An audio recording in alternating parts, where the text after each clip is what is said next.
Vous consommez des légumes et des fruits frais? Vous jardinez? Le compost est fait pour vous.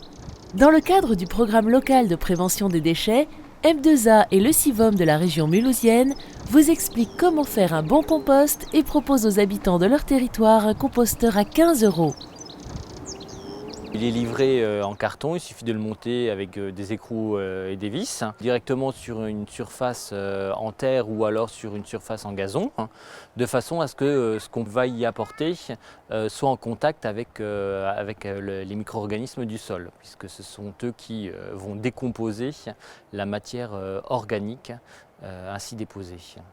Alors, le principe du compostage, c'est simple, c'est d'apporter des matières biodégradables et de faire un peu ce qu'on pourrait appeler un millefeuille de deux types de déchets.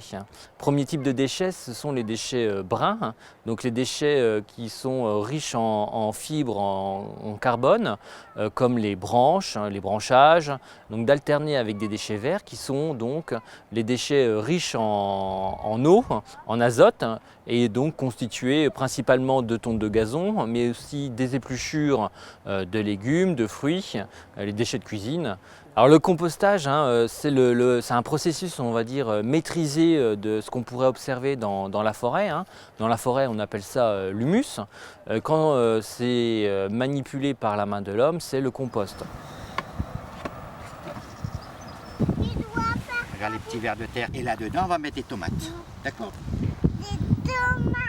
Et des tomates, on va faire. Les principes du compostage, c'est bien veiller à respecter tant que possible l'alternance des déchets bruns et des déchets verts, ne jamais excéder des couches au-delà de 15 cm et de surveiller l'humidité de façon à pouvoir rectifier au besoin suivant la période de l'année. En été par exemple, si on observe que c'est trop sec, à ce moment-là il faudrait arroser. En fonction des habitudes des foyers, le compost met plusieurs mois ou même une année pour être à maturation. Je m'en sers énormément comme support à un tiers terre végétale, un tiers compost, un tiers fumier, pour faire les banquettes de fleurs et puis tout ce qui est plantation, choux, navets, carottes, poireaux, je mélange ça à tout et puis c'est mon substrat de départ. Le rendement du légume ou de la fleur est le double d'un terreau normal, d'une terre normale qui n'est pas avec du compost dedans.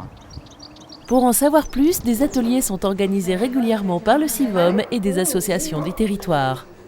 Sur M2A en moyenne, par habitant et par an, épluchures, restes alimentaires et déchets verts représentent 20% du contenu des poubelles.